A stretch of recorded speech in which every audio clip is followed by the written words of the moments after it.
Mari naikkan sembah. Kami bersyukur, kami meninggikan nama-Mu, kami sembah.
kasih buat penebusan, buat keselamatan yang Tuhan beri buat kami.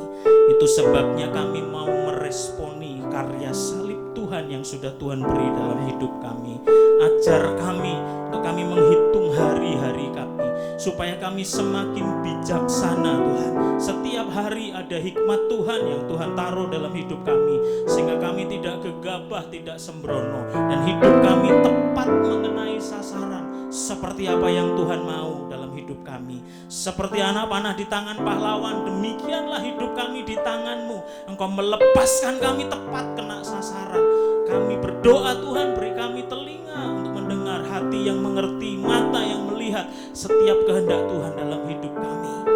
Pakai hamba-Mu yang tidak ada apa-apanya ini Tuhan, Engkau yang menjadi penunggu atas mulut lidah bibirku, sehingga setiap perkataan yang keluar adalah perkataan firman yang membangun, membangkitkan iman, menginspirasi, sehingga ketika kami pulang kami berbeda ketika kami datang, karena firman Tuhan itu hidup, firman Tuhan itu terus berbicara dalam hidup kami.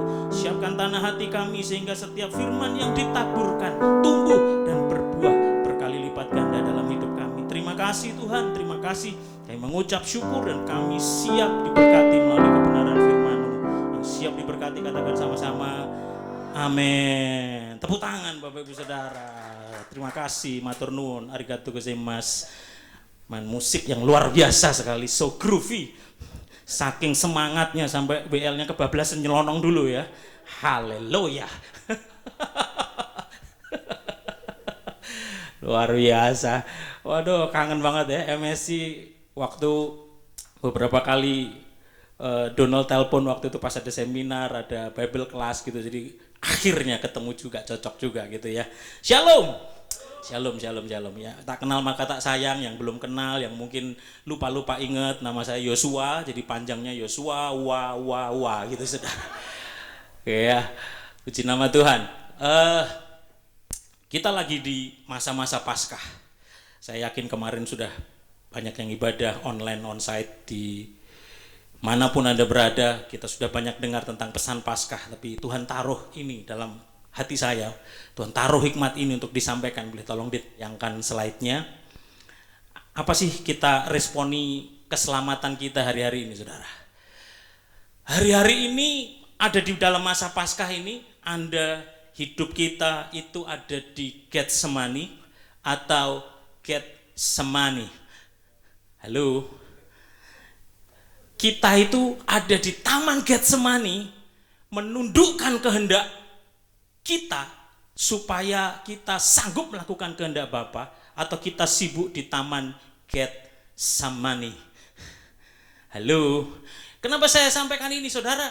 Kalau kita lihat berita perang Rusia Ukraina saudara, pesawat terbang yang paling gede yang disikat sama Rusia luar biasa, tepat sasaran sampai hancur gitu ya.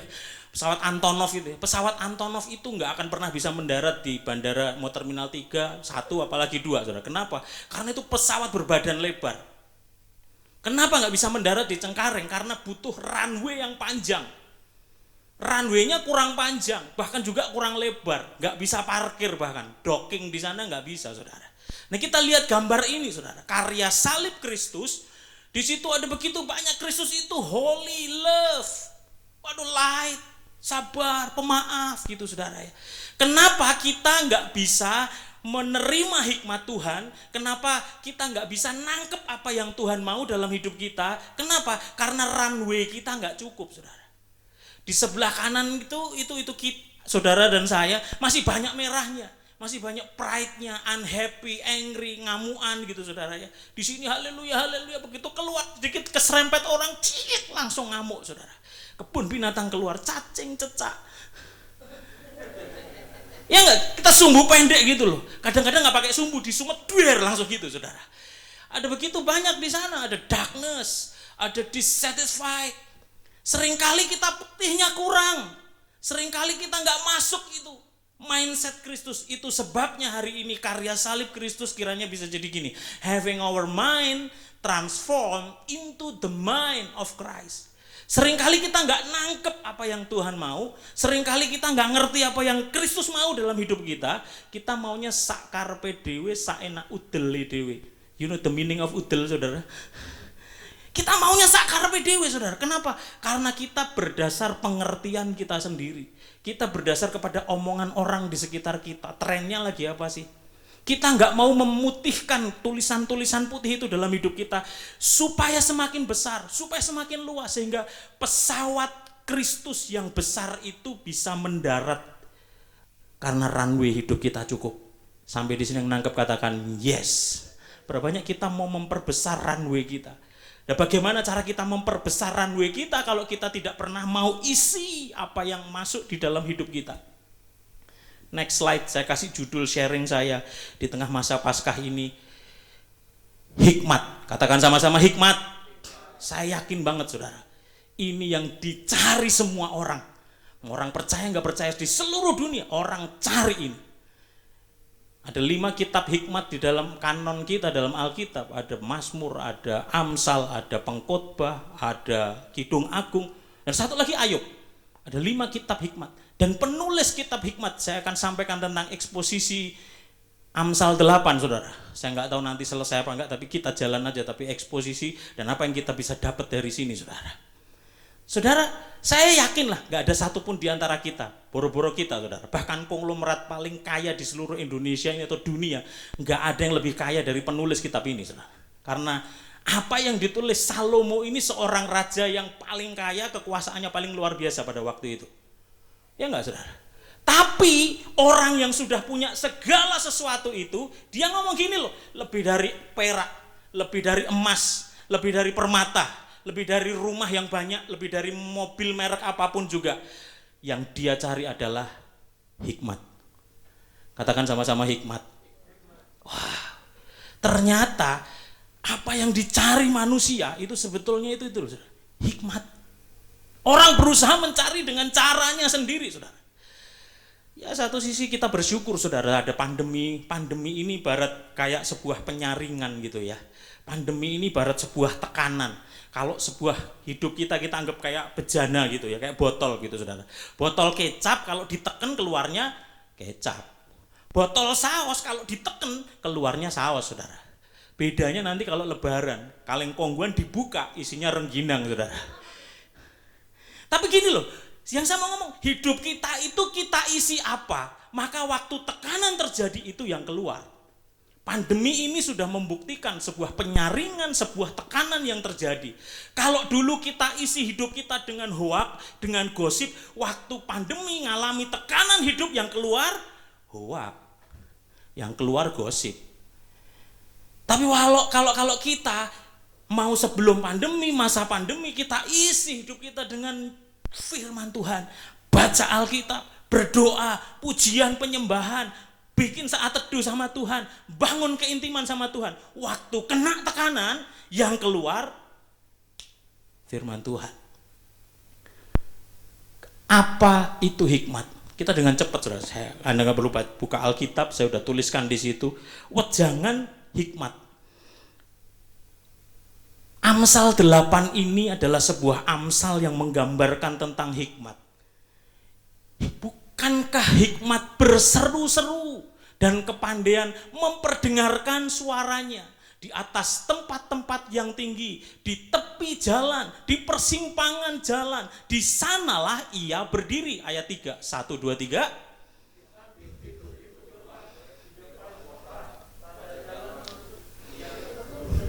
Hai para pria, kepadamulah aku berseru, kepada anak-anak manusia kutujukan suaraku. 5, 1, 2, 3.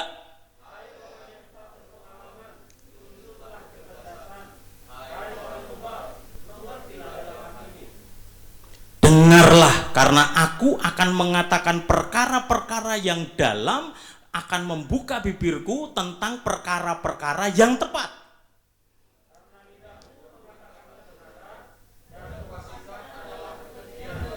Segala perkataan mulutku adalah adil, tidak ada yang belat-belit atau serong.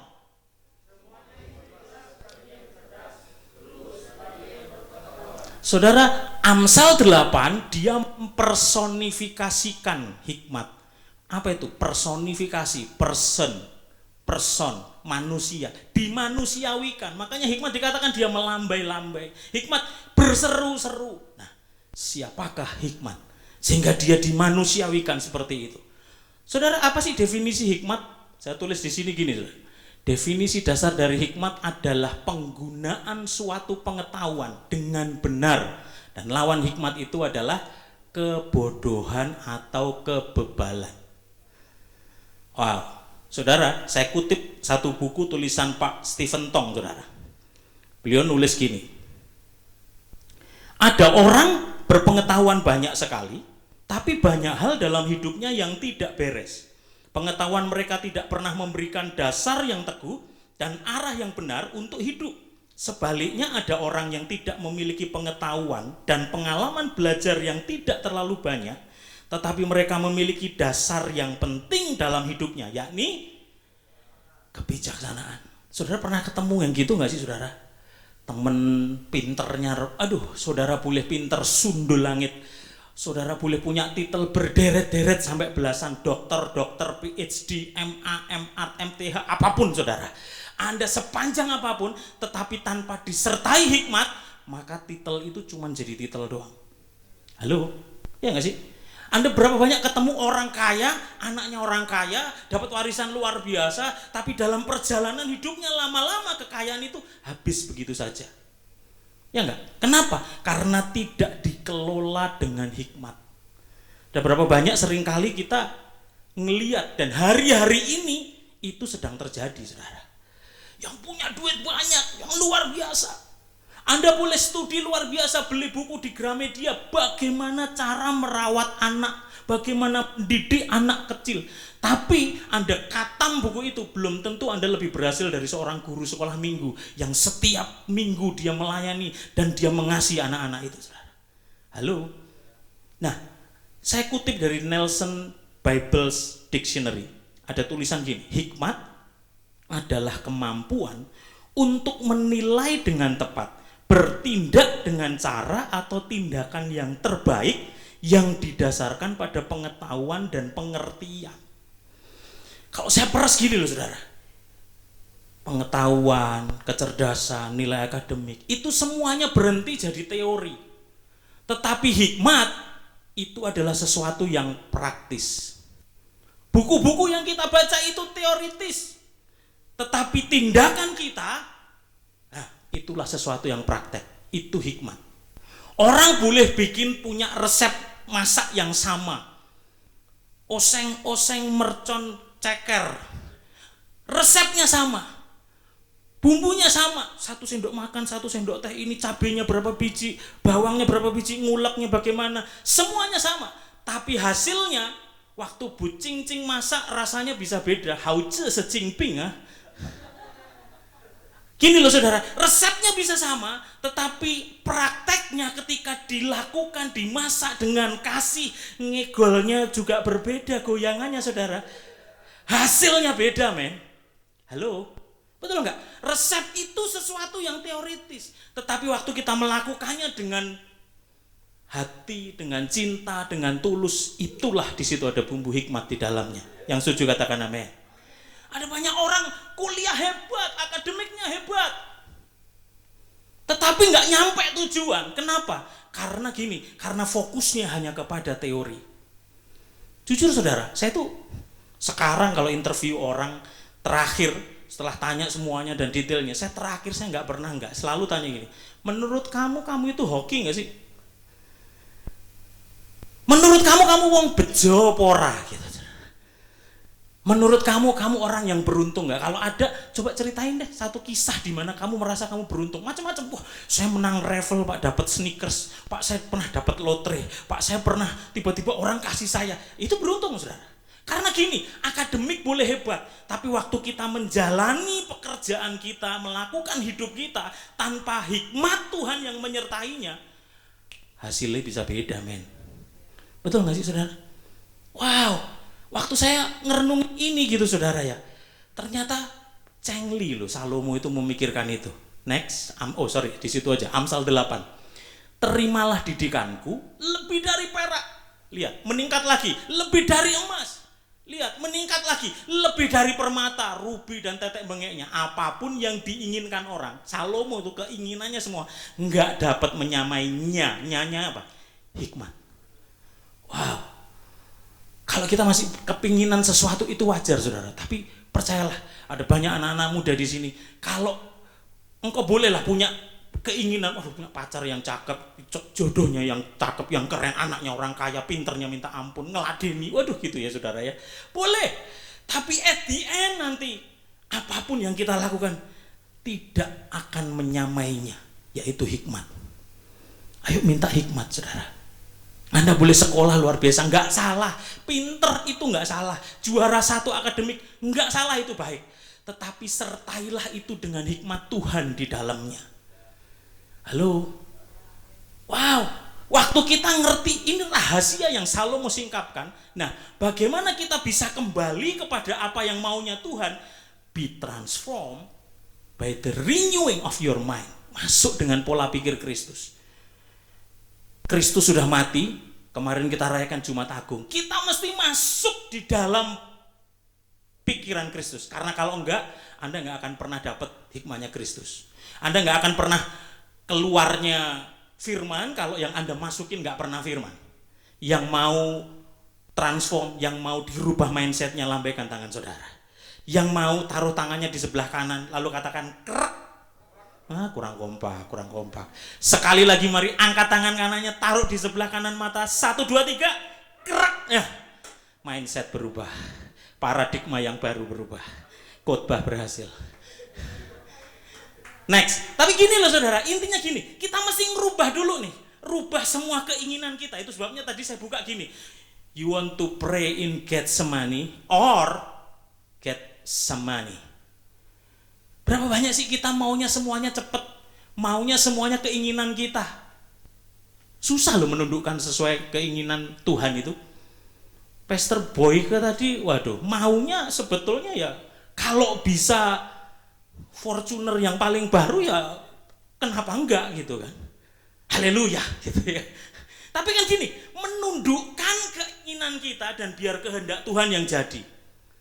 Getsemani berbicara gini, Yesus punya kuasa enggak? Punya. Punya kekuatan enggak untuk menunggang balikkan tentara-tentara Romawi? Punya. Tetapi dia menundukkan dirinya sampai saking takutnya, saking stresnya dia bilang, kalau boleh Bapak, cawan ini lalu daripadaku. Tetapi biarlah kehendakmu yang jadi dan bukan kehendakku.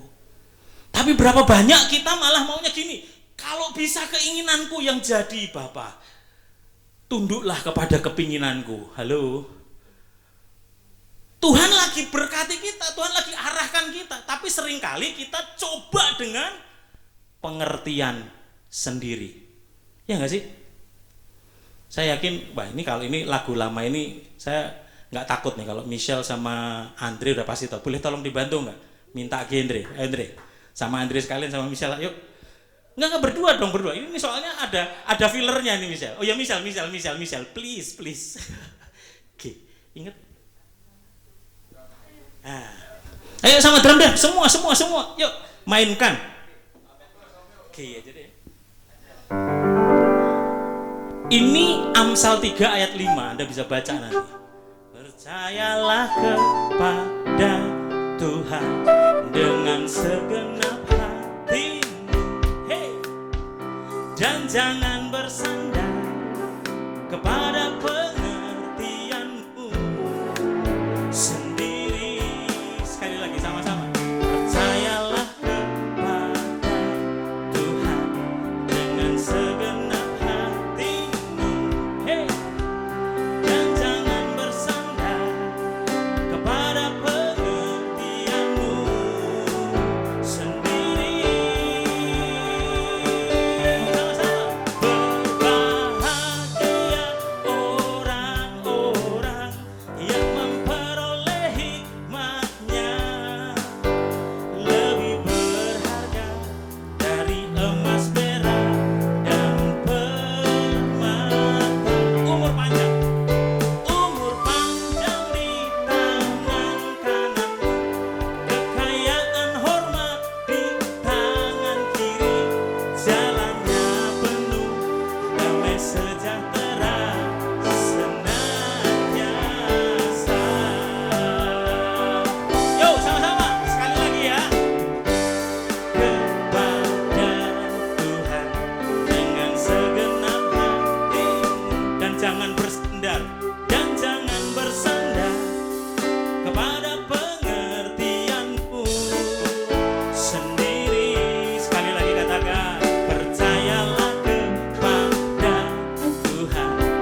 tangan kanannya. Siapa yang mau kekayaan hormat di tangan kirinya? Yang mau angkat tangannya bilang ini, jalannya penuh damai sejahtera, senantiasa.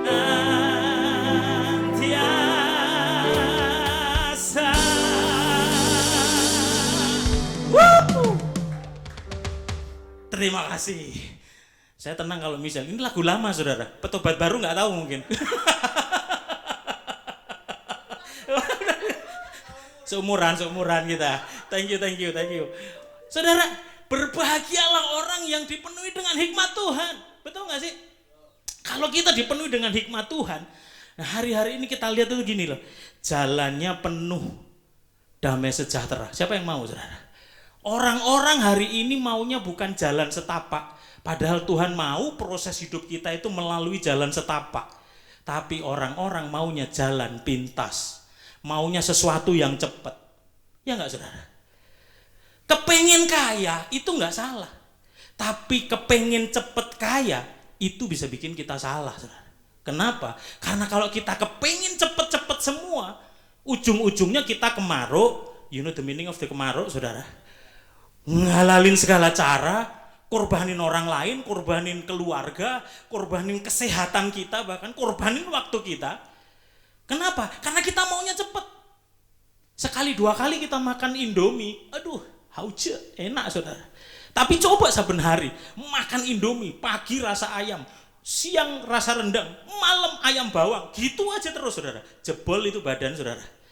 Sesekali untuk sesuatu yang cepat ya oke. Tapi kalau terus-terusan kita maunya sesuatu yang cepat, yang instan, jangan seneng dengan sesuatu yang instan.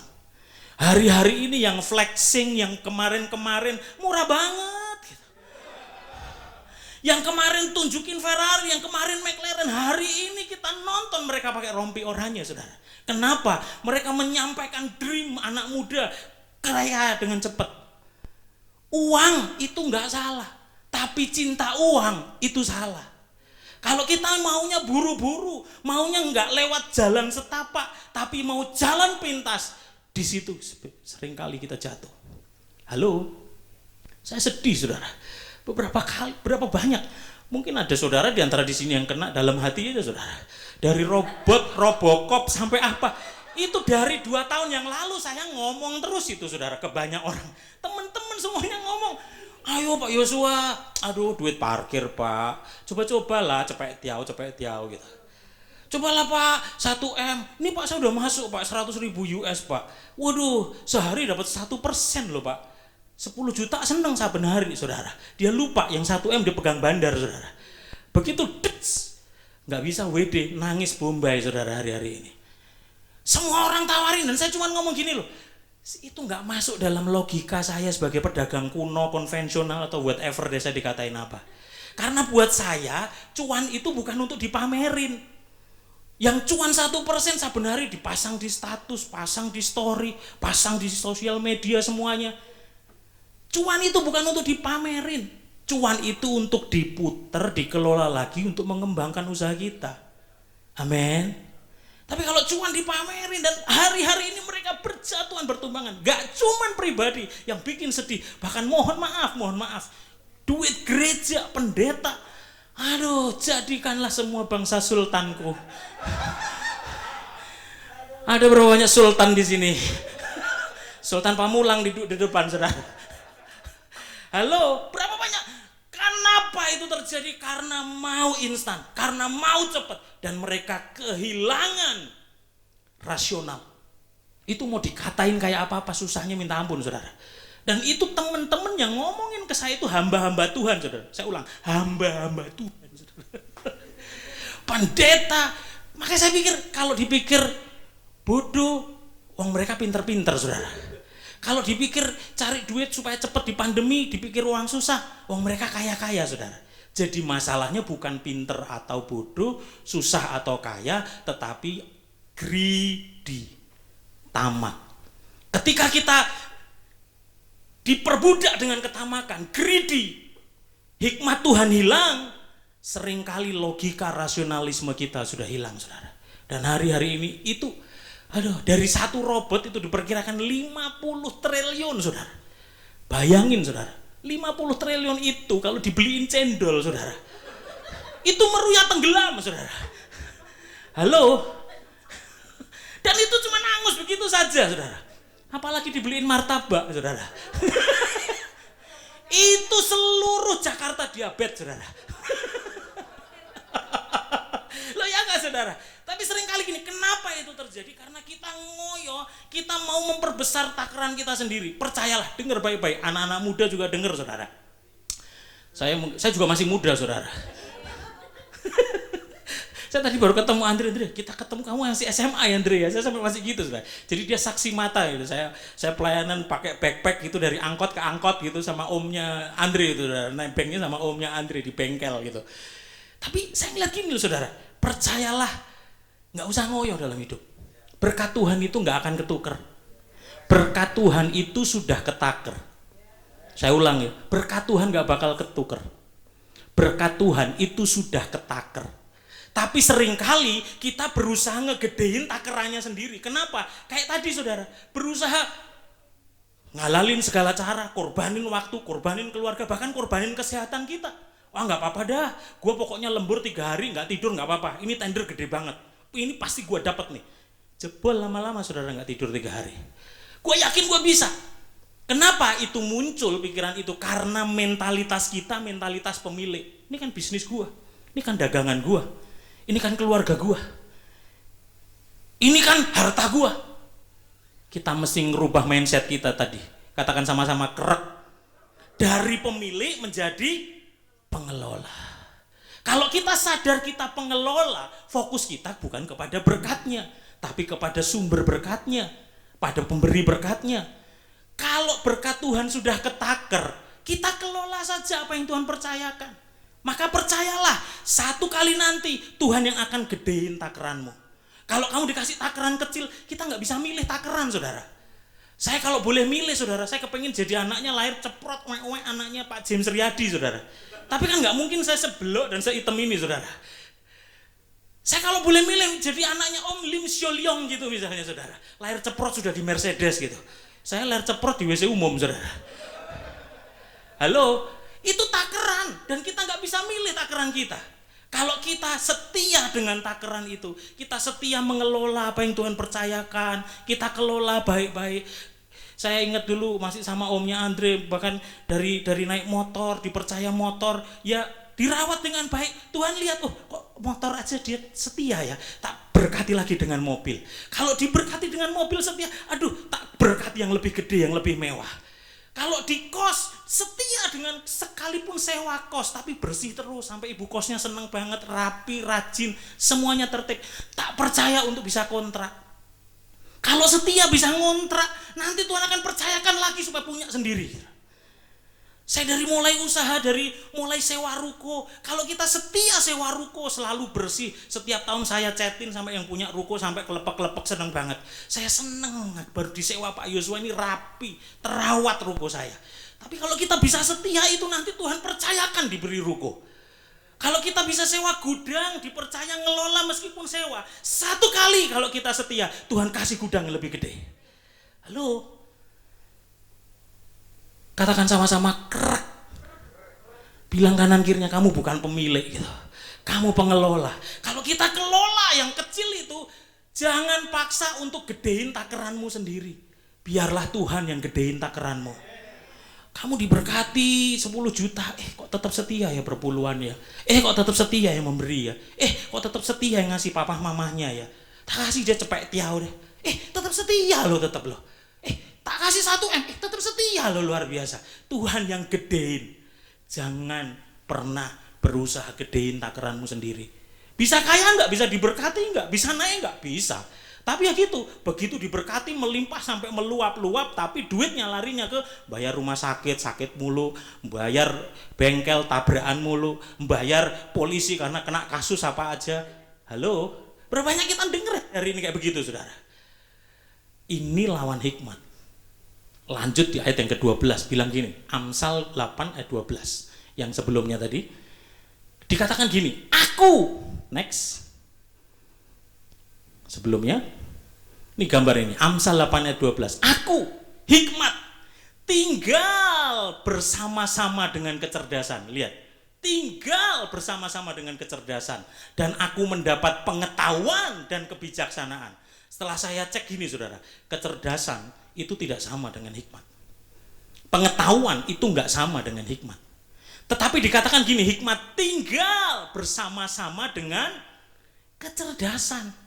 Wow, jadi orang yang berhikmat itu pasti cerdas.